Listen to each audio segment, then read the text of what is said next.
নমস্কাৰ।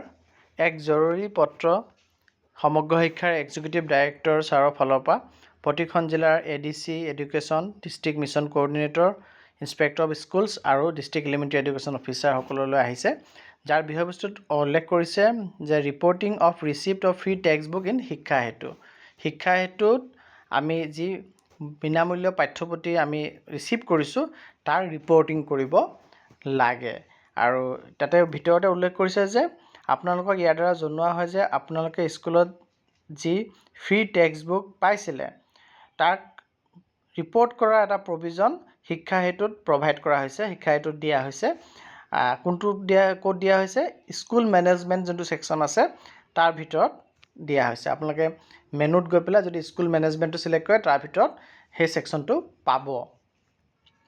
আৰু তাতে স্কুল মেনেজমেণ্টতে কি বুলি দিয়া হৈছে?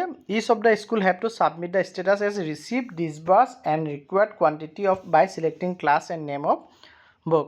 তাতে স্কুল মেনেজমেণ্টত গৈ পেলাই প্ৰত্যেকখন স্কুলে ছাবমিট কৰিব লাগিব তেওঁলোকৰ ষ্টেটাছটো, তেওঁলোকে কিমান বুক কোনটো ক্লাছৰ কোনটো নাম চিলেক্ট কৰি পেলাই এই অমুকটো ক্লাছৰ অমুক নামৰ কিতাপ কিমানকেইখন তেওঁলোকে ৰিচিভ কৰিছে, কিমানকেইখন তেওঁলোকে বিলাই দিছে ছাত্ৰ ছাত্ৰীসকলৰ মাজত, আৰু তেওঁলোকৰ প্ৰয়োজন কিমানটা আছে আৰু অতিৰিক্ত প্ৰয়োজন আছে। যদি আছে তে সংখ্যা দিব, আৰু যদি নাই অতিৰিক্ত প্ৰয়োজন তেতিয়াহ'লে নীল বুলি বা 0 বুলি চিলেক্ট কৰিব লাগিব।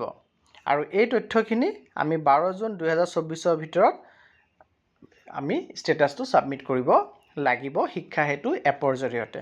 গতিকে আমি শিক্ষা হেতু এপত স্কুল মেনেজমেণ্ট ছেকশ্যনত যদি যাওঁ, আমি লগ ইন কৰাৰ পাছত যোনটো ডেছবৰ্ড খোল খাব, সেই ডেছবৰ্ডৰ আমি যদি স্কুল মেনেজমেণ্ট মেনুটোত যাওঁ তাত আমি এই অপশ্যন পাম, য'ত আমি স্কুলখনে কোনটো শ্ৰেণীত কোনখন কিতাপ কিমানটা ৰিচিভ কৰিছে, কিমানটা বিলাই দিছে আৰু কিমানটা অতিৰিক্ত প্ৰয়োজন আছে, এই কথাখিনি আমি আপডেট কৰিব লাগিব। এই ষ্টেটাছ আপডেট কৰিব লাগিব, আৰু আপডেটৰ লাষ্ট তাৰিখটো হৈছে 12 জুন 2024।